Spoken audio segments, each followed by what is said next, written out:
Sekarang menunjukkan jam 2 malam. Jam 2 lewat 11 malam. Terbangun dari tidur. Entah karena apa.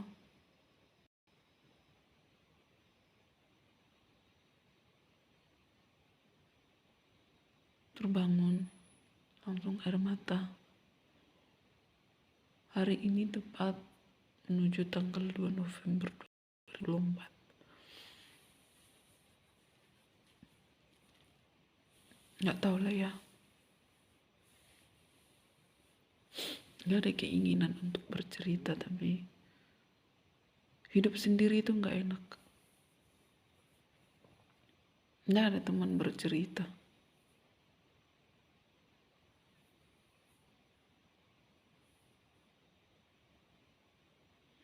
Sebelum kejadian ini, beberapa hari yang lalu, pesan online 2000 gram beras ketan. Orang Medan bilang itu pulut, mau bilang luput lagi. Lalu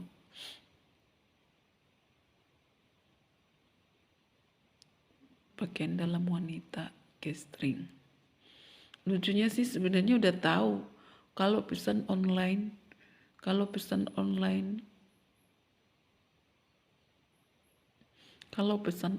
pakaian tidak akan muat. Udah tahu sebelumnya. Tapi baca komentarnya entah karena apa, karena pengen doang. Satu sisi pengen ngetes si ekspedisi itu. Karena beberapa hari sebelumnya pesan online tidak nyampe. Kecuali lewat ada satu merek. Tidak usah aku sebutlah merek ya. Nah, kalau lewat toko komersil ini tidak ada pernah mau si A, mau si B, karena banyak e-commerce di Indonesia ini. Tapi yang pasti e-commerce itu kalau lewat satu ekspedisi nyampe. Ya, enggak langsung antar di tempat. Karena lokal area ini sistem perekonomiannya belum seperti di daerah-daerah kota maju yang ada udah pasti di negara Indonesia ini. Jadi kenapa saya bilang mencoba? Karena si ekspedisi ini saya ketemu ketika dia antar barang ke tempat ini juga di mana saya berada. Lalu disebut dia punya merek. Lalu saya buka e-commerce ini beberapa hari lalu. Karena barangnya saya terima baru tanggal 1. Dan memang dari 1 orderan itu, 3 orderan itu beras ketan tadi yang nyampe tanggal 1 November. Yang 2 lagi tanggal 30. Entah si anggota ekspedisi itu bisa track, mungkin bisa lah ya. Baru dia datang gitu. Tapi yang nyampe hanya 2. 1 karena kecil, itu bibit. Mungkin dia keselip apa dia, urusan dia lah ya. Tapi waktu dia nyampe di depan rumah, dia bilang paket, saya dengar, saya keluar dari rumah. Saya pakai kacamata dong. Datanglah tetangga dari rumah ini, nomor rumahnya 3 pintu dari rumah ini. Datanglah. Dia bilang, tapi sebelumnya dia bilang dari depan rumahnya, paket apa itu katanya. Adalah bagi dong katanya. Iya, bungkusnya aja samamu, saya bilang. Kenapa enggak kau bawa satu lagi, saya bilang. Ya enggak tahu di mana keselip. Katanya iya.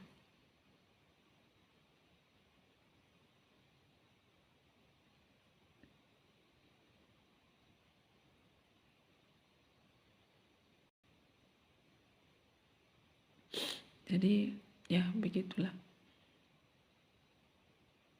Dan ternyata menantu Ya datanglah menantu, anaknya perempuan, ibunya, lalu anak-anak ya, melihat. Dan apa dong, langsung saya buka lah pakaian dalam itu. Saya merasa nggak enak sih, tapi saya buka lah itu. Dan seolah-olah saat ini apa yang saya lakukan seperti bumerang kepada saya. Kenapa bumerang? Ya itulah. Saya itu dulu adalah seorang pegawai swasta yang sukses di umur 26 tahun. 26 tahun ya. Tahun 2010. Coba hitung 2010. Tunggu ya, hitung dulu. Lahir tahun 90 ke tahun lahir itu ada 6 tahun. Dari 91 ke tahun 2010. Dari 2001 ke tahun 2010.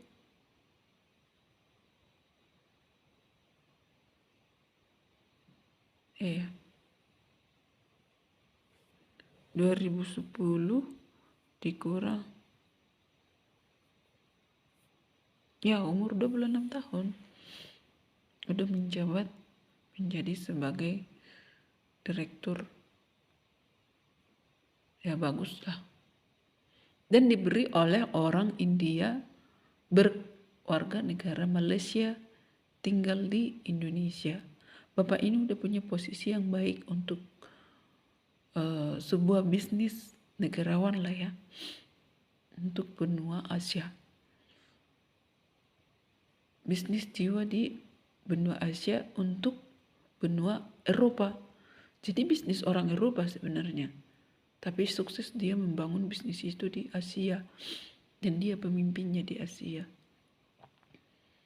Entah karena apa, dia memilih nama aku. Karena memang saya tinggal di rumah adik papaku yang nomor 4 laki-laki. Kan papaku yang pertama. Lalu di laki-laki yang nomor 4 mereka ada 8 bersaudara. Terpilihlah di tahun itu. Sebenarnya saya nggak mau. Tapi karena adik papa saya ini kasih surat elektroniknya, dikasih tunjuk. Ketika itu dia entah disengaja atau apa saya nggak tahu. Dia setirin saya ke kantor, dia antar saya ke persimpangan. Ini ada suratnya. Jadi dia yang pilih. Lalu saya bilang sebelumnya saya nggak mau bekerja di kantor dia. Saya takut ada masalah kekeluargaan. Masalah kekeluargaan itu bukan datang dari si bos ini, tapi dari saya sendiri. Akhirnya saya terpilih, saya kerjakanlah apa yang dia minta sesuai target dan berjalan dengan baik. Hingga di tahun 2014 ya, tahun 2010 ya, satu periode lah ya. Satu periode kepemerintahan itu saya menjabat, saya jalankan banyak perkara di dalamnya yang saya tutupi karena saya nomor 1 di kantor yang diserahkan itu sama saya. Hak penuh memilih atau tidak memilih keluar dari kantor itu adalah saya. Akhirnya setelah diberi pengganti komisaris, saya lihat saya langsung tuk gitu. Seperti kayak disambar petir. Karena kenapa? Sebelum saya terpilih di kantor itu, saya sudah menjabat direktur juga atas nama PT Satu Lagi. Tapi PT Satu Lagi enggak di-approve. Mereka bikin nama sendiri. Jadi nama yang mereka buat itu yang di-approve. Dan sebelum menjadi seperti itu, saya bekerja di satu perusahaan terbesar di dunia yang notabene sekarang dimiliki oleh Indonesia 51% saham. Ini kasus-kasus di luar BUMN lah ya. Sekarang mungkin itu udah menjadi BUMN. Kalau dulu dia badan usaha milik asing. Ya. Kalau sekarang dia udah badan usaha milik negara. Salah satu perusahaan terbesar di dunia, badan usaha milik asing itu atau ya sejenisnya, saya diangkat menjadi salah satu staf kontrak. Saya dikontrak selama 2 tahun. Sebenarnya saya nggak mau.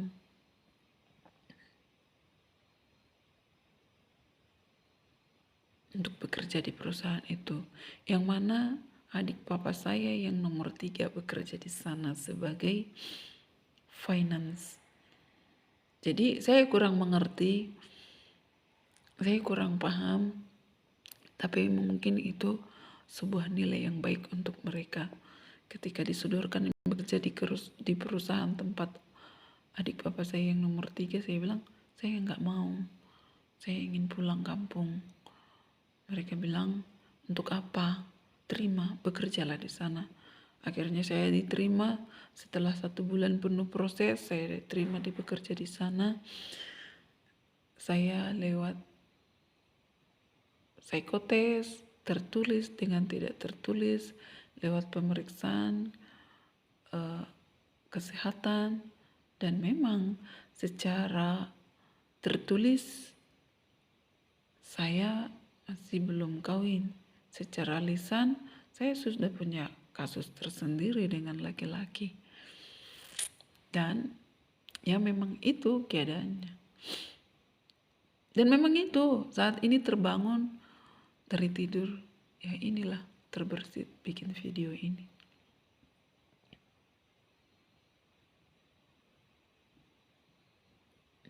Nggak tahu ya, sukses enggak saya bikin video, saya nggak tahu. Tapi doakan, karena membuatnya itu ada niat, ada sokongan material, banyak lah. Semoga berguna untuk saya tentunya. Karena memang setelah saya masuk bekerja di sana, di pintu proses pun saya sudah, kalau lewat karena bapak itu sih udah pasti diterima. Tapi kali ini bukan perusahaan keluarga, perusahaan di luar keluarga. Itu pasti ikatan kekeluargaan itu kelihatan. Kekeluargaan itu setelah saya menjadi seorang direktur yang saya bilang itu, dari situ ditarik, it's okay. Yang mana setelah pimpinan perusahaan saya, di mana saya bekerja di tempat om saya yang, di tempat adik bapak saya yang ketiga, itu adalah suami istri bukan satu agama, beda agama antara Muslim dan Kristen. Dan Kristennya seperti saya juga. Lalu saya keterima, saya bekerja 2 atau 3 bulan bekerja di sana, saya mendapat telepon dari universitas di mana saya kuliah. Dan saya bilang, maaf Pak, boleh tahu kok tumben Bapak telepon saya bilang. Lalu dia bilang, kamu lagi di mana sekarang? Saya jawab, aduh saya lagi di tempat kerja Pak, enggak apa-apa kok ditelepon, bisa. Ya, katanya, bukan masalah itu, karena waktu kau kuliah, kau bekerja dengan saya. Karena ketika saya kuliah, saya sambil, kalau di tempat saya bilang student labor, sambil kerja. Monitor lah waktu itu, udah karena tinggal di asrama. Lalu karena begitu, dia langsung bilang, wah ternyata kamu sudah kerja. Ya kenapa Pak? Saya bilang, enggak, tadinya saya mau panggil kau kerja. Disebutlah nama tempat itu, jadi kepala asrama. Waduh, saya sedikit senang. Karena apa? Itu adalah jawaban doa saya ketika saya student labor dan tidak bayar uang asrama ketika saya memperbaiki nilai saya di kampus itu. Kuliah singkat namanya, untuk 3 bulan kuliah singkat. Saya ingin mengabdi. Dan memang saya sudah mengabdi walaupun enggak di kampus itu. Ketika saya sudah tinggalkan perusahaan di mana tempat adik papa saya yang nomor 3 dan nomor 4 itu, saya pilih bekerja di kampus yang ketua yayasannya adalah adik papa saya yang ketiga. Saya bekerja selama 4 tahun juga di sana, 1 dekade lah ya, sebelum sampai COVID tiba. Tapi saya keluar sebelum COVID. Saya keluar dari tempat yayasan itu langsung COVID. Dan 3 tahun selama COVID menghadang Indonesia, bahkan negara-negara maju dan negara-negara di dunia, saya tidak bekerja. Saya mendapat pesangon dari tempat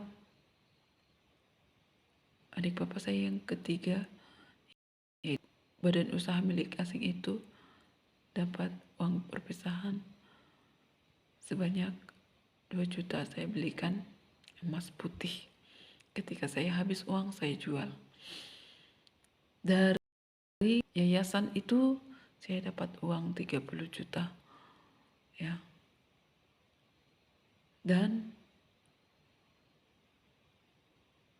uang itu saya pakai untuk memenuhi kebutuhan saya. Dan akhirnya ludes. Saya mulai bermain investasi. Ludes. Saya dapat tapi ludes. Saya mulai memikirkan bisnis. Tapi kan COVID. Siapa yang mau beli? Nggak ada.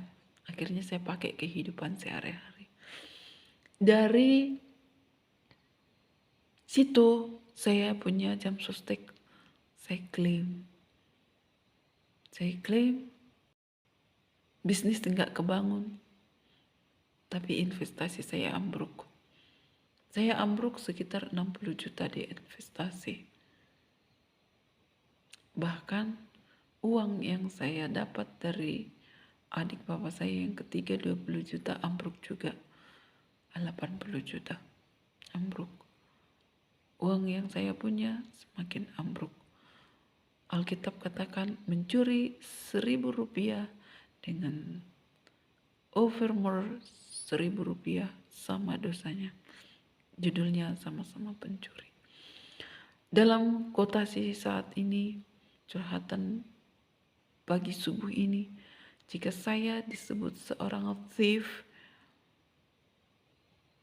mungkin juga bisa. Tapi saya bilang saya tidak mau menjadi thief. Ya. Tapi kalau udah itu menjadi jalur kehidupan, ya semoga enggak lah ya gitu. Saya hancur dari bisnis itu. Ada orang bilang, ini lagi lebih lucunya tanpa surat. Untuk masih. Semua pengeluaran saya itu tanpa surat menyurat. Jadi saya nggak bisa bawa ke jalur hukum. Saya nggak dapat pesangon dari perusahaan yang adik bapak saya yang keempat, yang saya disebut sebagai tadi. Enggak. Tetapi kehidupan saya itu punya adik 3, yang 1 ibu, karena bapak saya 2 kali menikah. Saya ingin keluar dari pola pikir ini.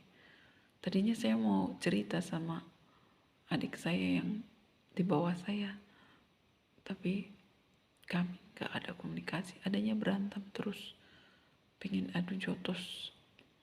Siapa yang mau berantem? Gak ada.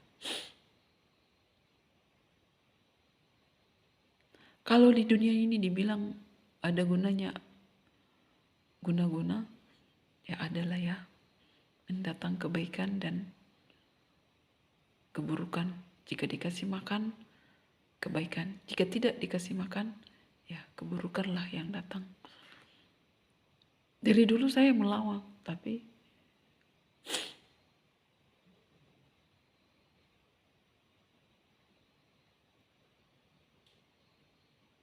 ya itulah yang terjadi.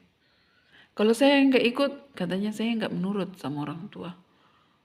Dan memang perusahaan itu saya mengundurkan diri. Yang tadinya orang yang bilang jangan, enggak.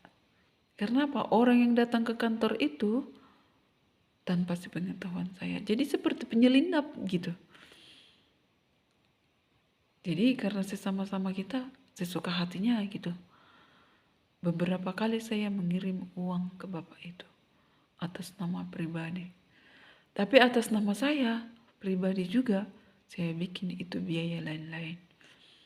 Cerita ini berkembang kepada orang tua yang notabene-nya bukan karyawan di perusahaan itu. Dan saya ketemu sama orang tuanya di tetangga kampung saya ini di sebelah sana. Kalau posisi saya ini menghadap berarti ke arah sebelah kanan saya, terbitnya matahari timur. Saya ceritakan semua. Lah katanya, yang dibilang begini, lah saya yang melakukan, saya bilang. Saya jujuri semua, saya ikhlaskan semua. Hati saya sih tenang. Tapi kebelakangan ini saya seperti ditiban dosa gitu. Saya didugi-dugi. Rasanya dia ingin memindahkan penyakit itu sama saya. Penyakit atau kebaikan saya nggak tahu. Tapi saya tidak ingin kesedihan yang berlarut-larut menghampiri kehidupan ini. Sedih. Umur 6 tahun baru 2 bulan masuk SD. Belumlah. Bulan 8. Bulan Agustus tahun 1990, ibu yang melahirkan saya meninggal. Setelah melahirkan anak keempatnya di bulan Agustus, dia meninggal. Kalau dengar orang-orang di kampung ini karena guna-guna, karena sihir-sihir, tapi saya nggak tahu karena dia dibawa ke rumah sakit. Pada tahun 90, sistem rumah sakit belum secanggih zaman sekarang. Rumah sakit angkat tangan. Ibu ini tidak dapat kami obati, lalu dibawa pulang ke rumah. Tidak berselang lama, meninggallah ibu itu. Kini rumahnya sudah dibangun mewah, megah. Tapi sebelum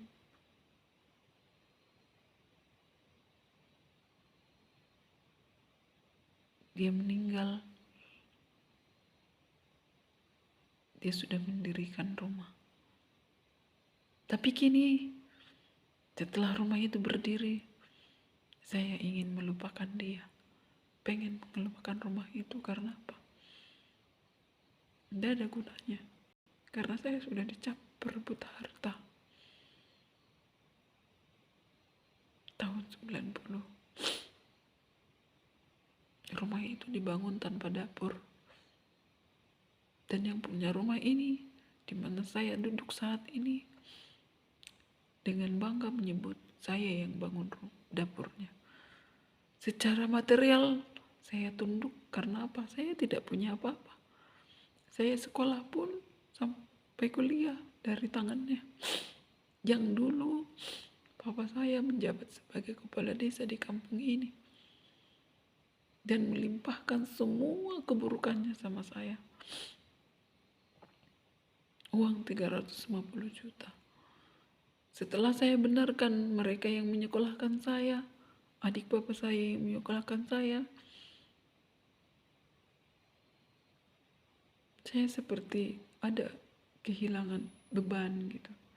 Tapi satu sisi, saya berpikir, ketika saya salah, siapa yang mau membenarkan saya? Enggak ada. Enggak ada.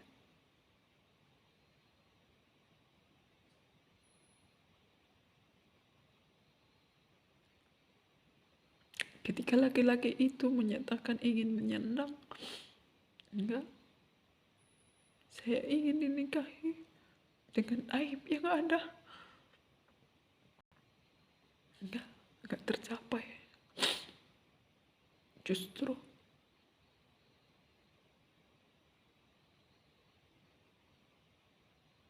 apa gunanya? Enggak ada gunanya. Pemerintahan mah dengan hal-hal itu punya alibi.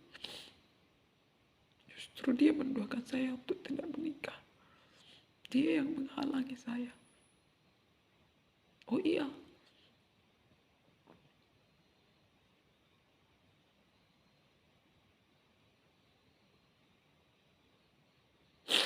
dia yang menghalangi saya. Karena kalau secara kekeluargaan juga, dia yang punya hak dengan pengganti komisaris di PT itu.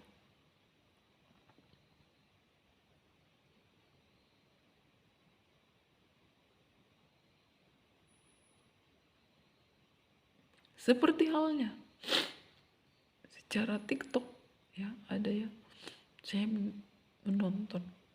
Ya memang saya tempat curhatnya dia lah termasuk ya.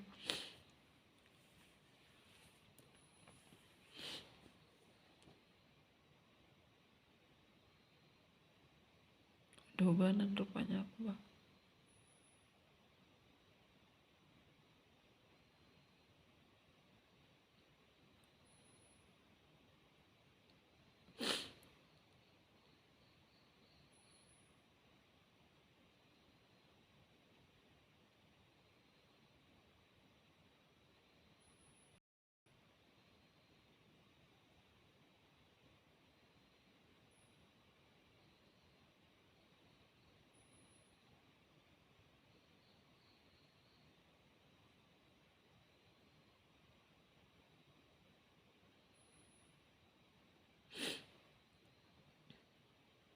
Ya sudahlah,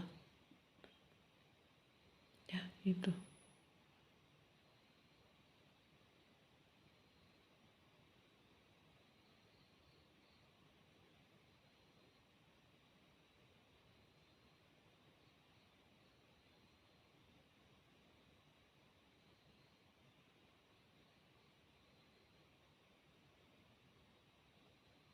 Gitu. Ya. Jadi hati-hati dalam berbicara, menyampaikan kata-kata.